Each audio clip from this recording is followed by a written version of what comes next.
Hey everyone, and welcome to my October. Recently I've been at mid-month catch-up.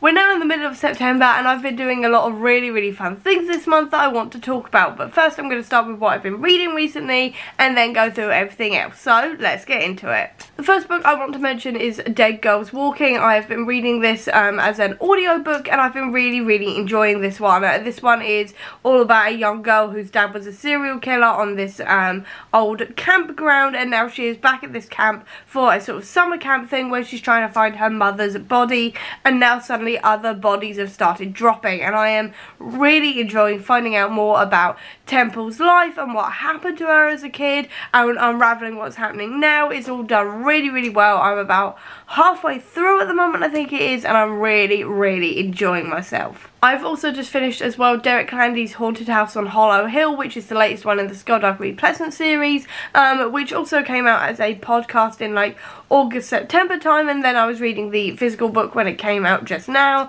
and I really enjoyed this one as usual. I have a full reading vlog linked up above if you want to check it out. I love the hints at the gods again because we keep on getting these hints at the moment, and Derek Landy is definitely building to something there. I don't know what yet, but he's definitely building that up, which I'm really enjoying. I also really like the mystery element of it, of figuring out who did it and everything else. I will say I found it easier to read it physically than to listen to it and follow along that way, just because I find that listening to things that are mysteries means it's a little bit difficult for me to really follow the clues and everything else. So I found it a lot easier in the book, but I also really like the foreshadowing and the little hints as to who the killers were. Everything else was really good fun. I really like this one as always, and I gave it 5 stars. Then the other thing I've been reading is the James Tynion Something is Killing the Children series and the House of Slaughter spin-off. I've read the first 4 in the Something is Killing the Children series and then the first one in the House of Slaughter. All of these were rereads, but I still enjoyed them as much as I did the first time around, and I think it's actually working for me a lot more because I'm not reading these in dribs and drabs. I'm kind of just going straight through them and just going one after the other, which kind of helps if you forget details quite easily like I do. But this series has been once again absolutely incredible. James Tynion is the absolute king of the horror graphic novel. This is just so good. I love the monsters in this. I love the world he's built up with the House of Slaughter and the monster hunters and the world surrounding that and everything else. It's all absolutely incredible. I will say this is not going to be for anyone who doesn't like blood and death, because there is a lot of that in here. But if you are fine with that, and if you like monster hunters and taking down regimes, all of this kind of thing, it's all in here, and I am loving it so much. I absolutely adore this series. I cannot wait to continue on with it and finally get to some of the new stuff I haven't read yet. Then as for what I've been doing for the rest of the month, I went to see Carrie Hope Fletcher in her Love Letters tour because I am a massive fan of Carrie Hope Fletcher and have been since the start of her YouTube channel. If you do not know who she is a YouTuber, obviously. She is also a musical theatre actress as well as an author. You may have seen her in Les Mis, where she played Eponine for 3 years, about like 13-14 years ago now, but she was for the big 30th anniversary of Les Mis. She was playing Eponine. She also went back to play Fantine a few years ago in 2020 and was actually in the Pro Shot concert version of the show. So if you've seen that and you saw Fantine, that is Carrie. She's also the original UK casting for Veronica Sawyer in Heathers. She's also been in The Addams Family playing Wednesday Addams. She's been in Chitty Chitty Bang Bang playing Trudy Scrumptious, and also she was obviously the original Cinderella for Andrew Lloyd Webber's Cinderella, and I've been a fan of hers ever since she started her YouTube channel, like, I don't know, 15-16 years ago now. I've been a fan of her ever since. I will say right now I did discover her because she is the younger sister of Tom from McFly, who is one of my favourite people on the planet, but I became a fan of Carrie in her own right, watching her YouTube channel and everything else, and I highly actually recommend her YouTube channel if you are a musical theatre fan, because she does a lot of talk of what it's like to be in musical theatre. She vlogs backstage quite a lot when she is in musical theatre shows, all of this kind of thing. She is absolutely fantastic, and her show was no different. I will say that I was already vibing before the show even started because her pre-show playlist was incredible. She had 3 McFly songs on there. She had Happiness, All About You and Stargirl, so I was already having a mini rave in my seat at that point. Then she also played Welcome to the Black Parade from My Chemical Romance, which was incredible because Carrie is a massive My Chemical Romance fan, just like I am, so that was absolutely brilliant. Then the show itself was brilliant. Carrie's voice is incredible. I cannot get over how good her voice is. It is just one of the most stunning things I've ever heard. I love hearing her sing, so it was incredible to hear her sing all of these musical theatre songs, even though there was quite a few of them I didn't know because I only know like the show she's been in and a few others, so I'm not that knowledgeable about musical theatre songs, but the ones that she played that I did recognise was Home from Beetlejuice. She also played Popular from Wicked, which was a dream come true because I've always seen her, I'd always love to see her in Wicked. She hasn't been in it yet, but I'm desperate to see her in that show. She also played Death is Right Around the Corner from the Addams Family, which was incredible. And then she brought out Jamie Moscato, and they sang Falling Slowly from Once. And admittedly, I haven't seen that show, but that song is absolutely beautiful, so it was an incredible time to hear them sing that song. I will say I did want to hear them sing something from Heathers because I'm obviously a massive Heathers fan. I talked about this last month, but I am a huge Heathers fan, and unfortunately they did not play something like Our Love Is God, which is fully understandable because that wouldn't have really been within the theme of this show or anything else. I completely understand that, and they played a song from Once instead, but I still would have liked to have heard that just for my own satisfaction because obviously I did miss them playing Veronica and JD in the West End when they were there. But oh my god, this show was incredible. I love the stories Carrie told. I love the songs she played. It was all absolutely incredible. I will say her onstage persona kind of reminded me of the comedian Dawn French as well, which was absolutely brilliant because I obviously grew up watching Dawn French on things like The Vicar of Dibley and things like this, so that was incredible, and just sort of like a fun little thing to be like, she's really reminding me of Dawn French right now, so that was absolutely great. And I absolutely love this show. If you ever get the chance to see Carrie Hope Fletcher either on tour as a solo act or in a show, definitely go and do it because she has the most incredible voice and she's just an incredible singer and actress and everything else. I highly recommend going to see her if you can. And then about a week later we went out to go see McFly, aka Carrie's older brother Tom and his bandmates, and oh my god was this fun. This was their 21st anniversary shows and they were incredible because they were celebrating 21 years as a band and they played 2 shows at the O2. We went to both of them. They gave me this cold, which I'm not exactly happy about, but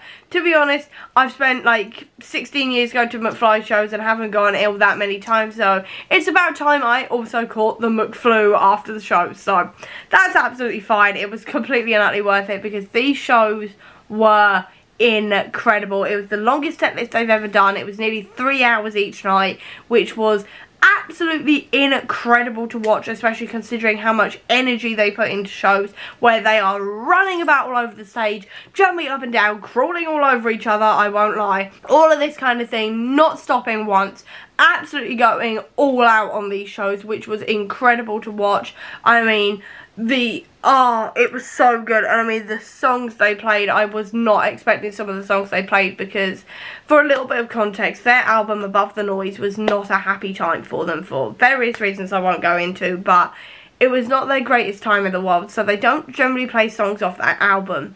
If they are going to play a song off that album, it will be Shine a Light, and if we're lucky, they'll play Nowhere Left to Run.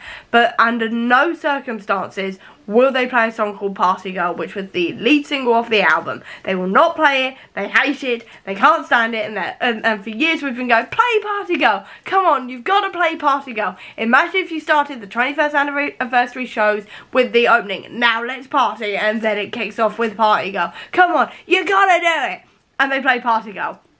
And we were absolutely shocked as a fan base because we were so certain they weren't going to do it, because we've been saying play Party Girl for about 3 years now for various shows and they've been like, no, absolutely not.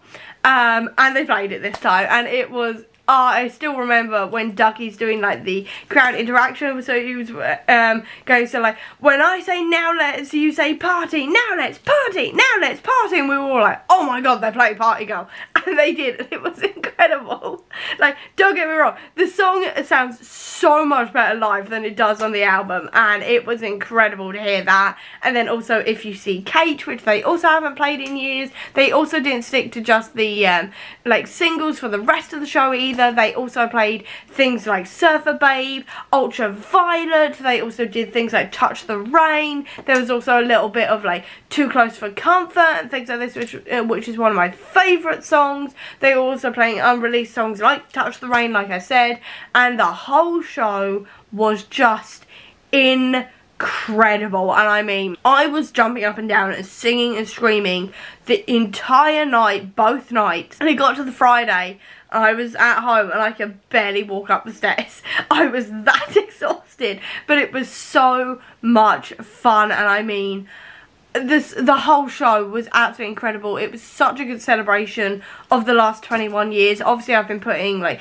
images and stuff up so you can kind of see what I'm talking about. You're not getting any of the sound though, simply because no one needs to be subjected to my singing at all. No one needs to be subjected to that. But the actual show itself was incredible. You could feel like the love they have for each other and for us, and the love we have for them was all incredible. The whole show was just absolutely just one of the best they've ever done. Absolutely one of the best they've ever done. I will say it was slightly weird because they opened on Five Colours, which is usually one of the last songs they play, and that's usually like the right, we're getting towards the end of the night, it's usually the encore, so give it one last push, go absolutely nuts. And this time they opened on it because obviously it was their first single, so it makes perfect sense that they did that.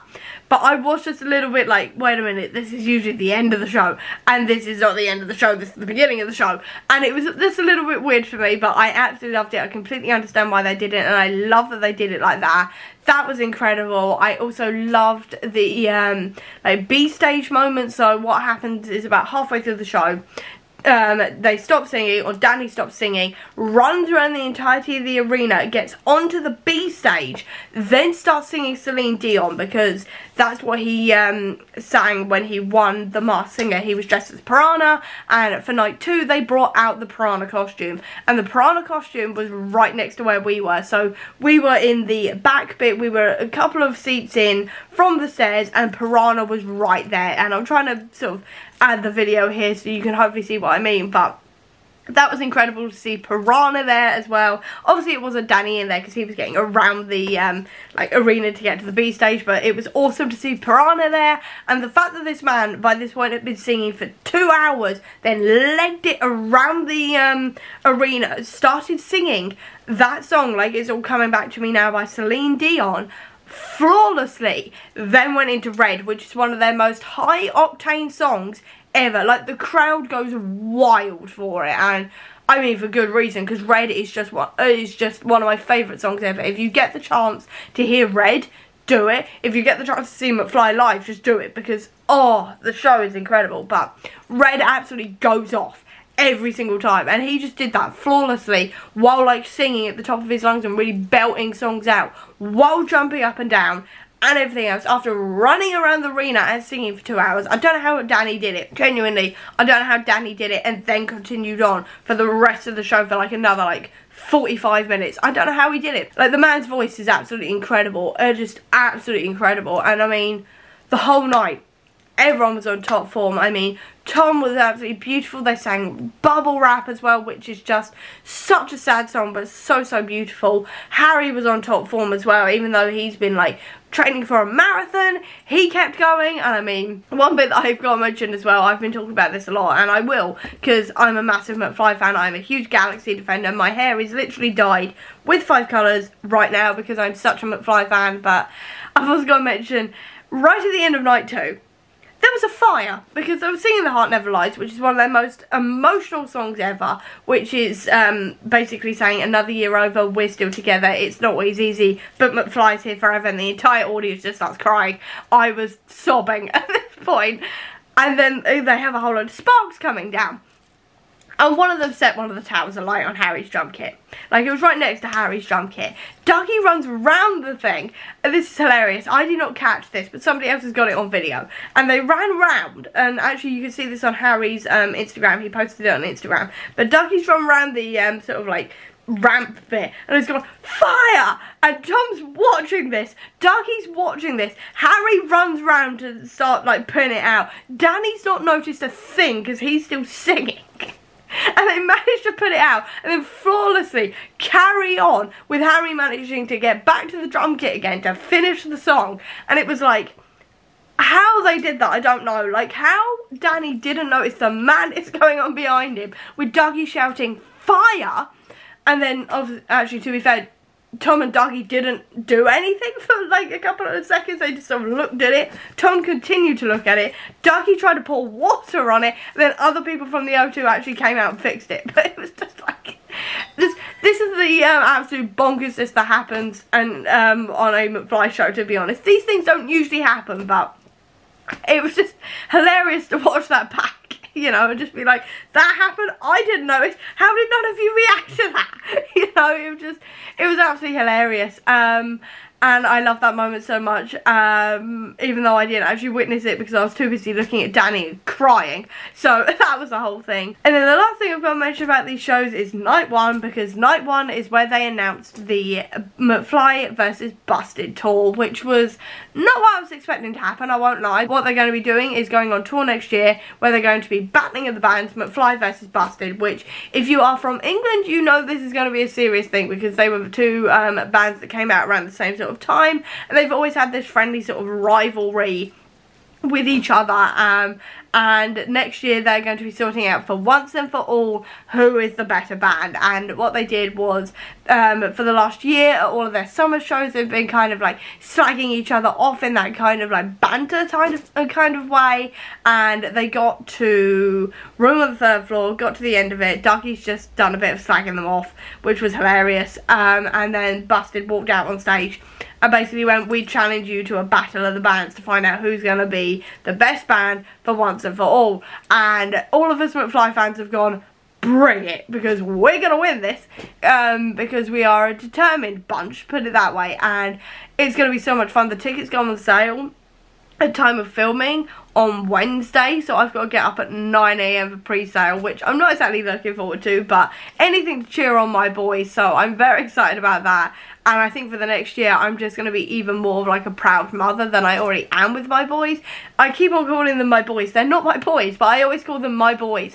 And I have done for years now, because I have loved them for the last 16 years. And while they're all 8 to 11 years older than me, I'm very much like a proud mother. So I'm very much going to be defending their honour for the next year, to do with everything to do with this tour and everything else. So really, really excited about that. Really excited about just being at these shows. And actually the second night was filmed, I should say as well, and that's going to be going out on ITV, the TV channel in the UK, like later this year. So if you get the chance to watch that, definitely do, so you can kind of see the kind of things that I see when I'm at a McFly show, which is incredible, and you should really go see them. If you ever get the chance to go see a McFly show, go and do it. They are one of the best bands today. Their songs are incredible, the crowds are wild, but so much fun. I mean, this year there was a conga line in the middle of Happiness.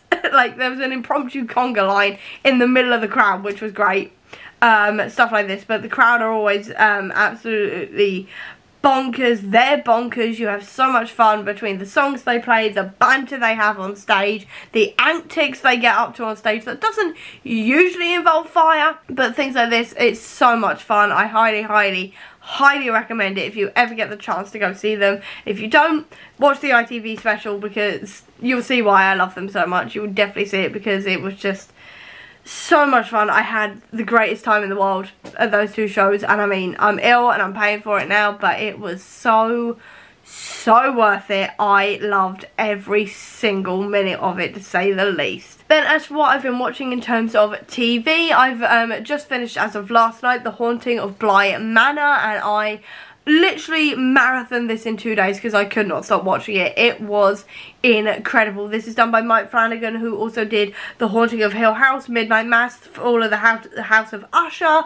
all of this kind of thing, and I really, really like this show. I, again, cannot believe it's taken me this long to watch these shows. I've been meaning to watch them ever since they came out, and I just never did, and this year I've put my foot down and gone, no, we are watching them, and I'm having the greatest time with them. Even though I don't know the source material or anything else, I am just really, really enjoying watching these. Bly Manor itself was really, really creepy. I would say it's not as creepy as Hill House, but I still really loved like the ghost stories of this one and finding out what happened at Bly Manor and trying to guess who was dead, who was actually a ghost, who was actually alive, all of this kind of thing. I also really love the classic Spot the Hidden Ghost game, which happens quite a lot in the Mike Flanagan shows because he hides these ghosts and you've got to try and see them, and sometimes they're really, really well hidden. And sometimes they blend into the background and then you notice them and you leap feet. And this definitely happened this time, especially because there was a doctor with like a plague mask. There was also like a doll that just slowly sat up, which was incredibly creepy because I do not like creepy dolls, and that was definitely a creepy doll moment. There's like loads of bits like this the whole way through. It was just incredible, but such a sad ending.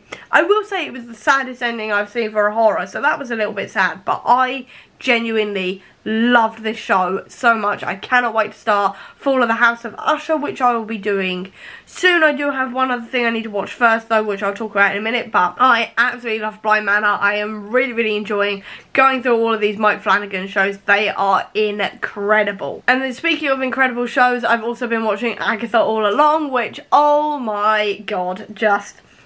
this show is so campy, so gay, so witchy.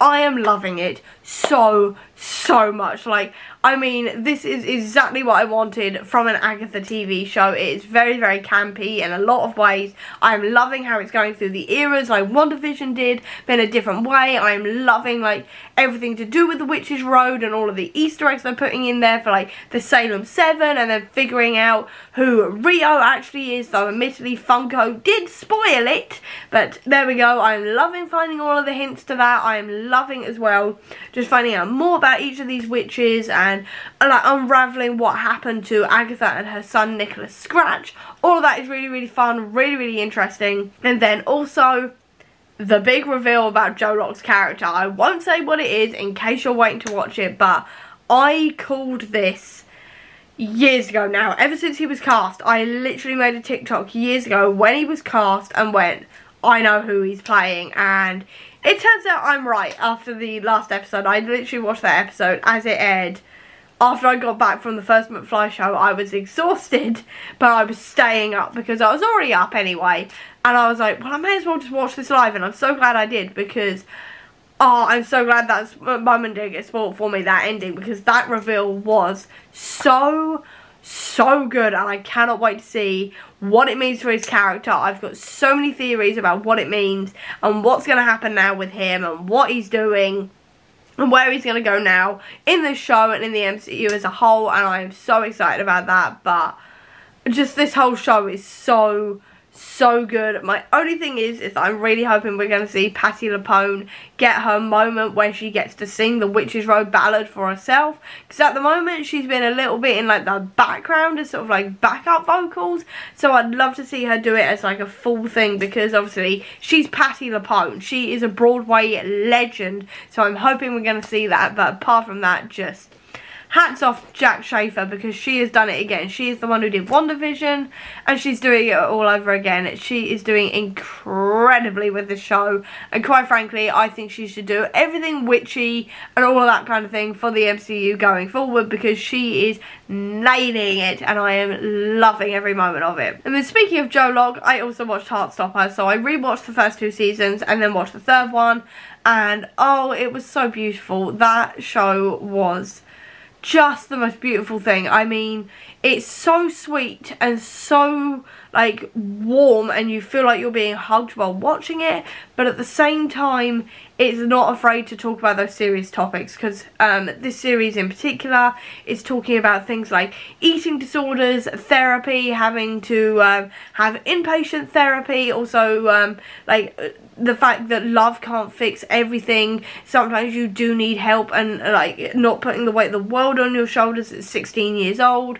All of this kind of thing. It was absolutely beautifully done. I will say I do wish Netflix had put maybe trigger warnings at the beginning of this series, just because it is hitting the ground running with it from like episode 2 onwards. So I do think they need to put the trigger warnings on first, just for anybody who needs it. But oh, this series was so good, and I loved the inclusion of Hayley Atwell, because I'm a big Hayley Atwell fan. I have been since I first saw her as Peggy Carter in Captain America, so it was fantastic to see her in this show, and then to see her playing Nick's aunt, and then Nick to turn up at a Halloween party dressed as Captain America. I was a little bit like, that was a bit on the nose, but I loved it. And then obviously with Joe Locke making his big MCU debut on the same day, or like the week later I should say, incredible.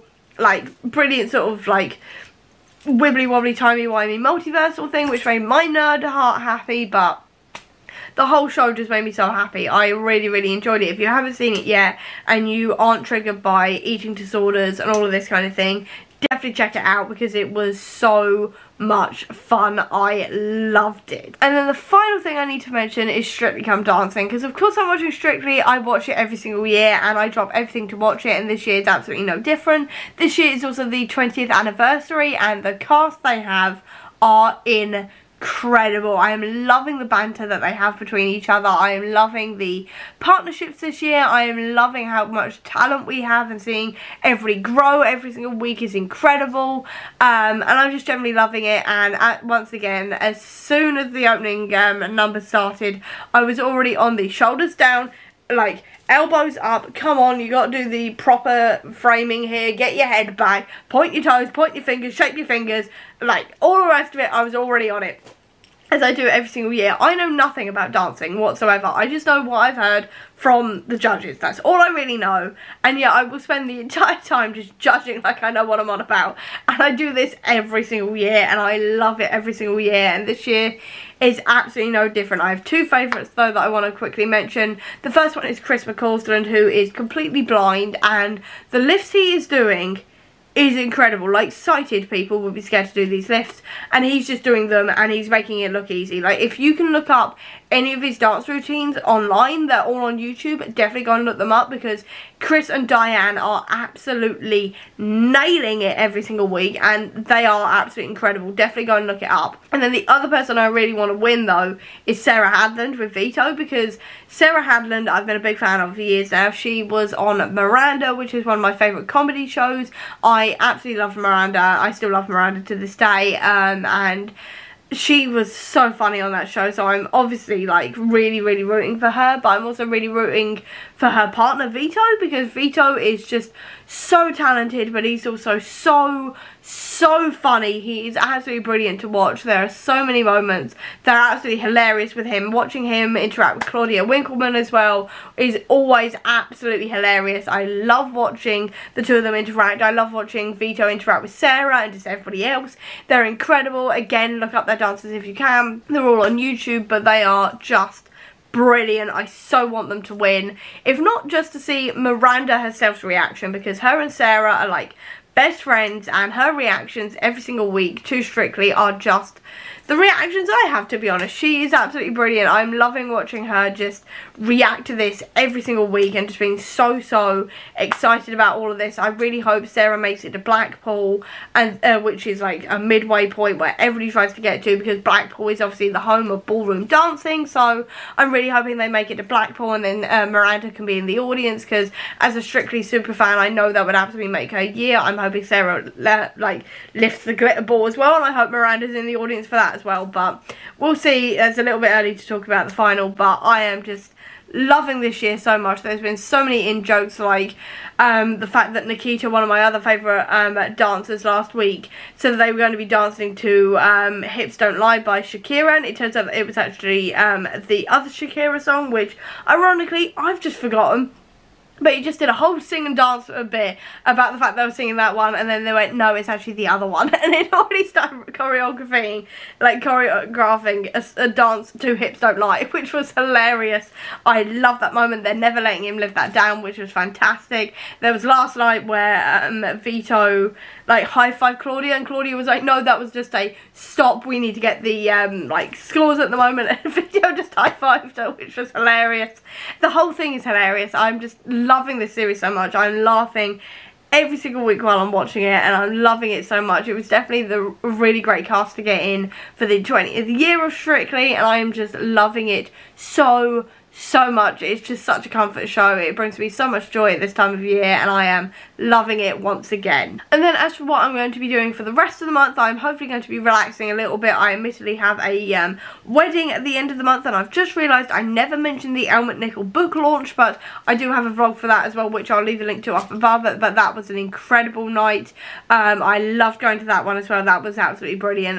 It was my first ever book launch, but it was so much fun. If you ever get the chance to go to a book launch for whatever reason, go. They are so much fun. But anyway, for the rest of the month, it's hopefully a little bit more relaxing.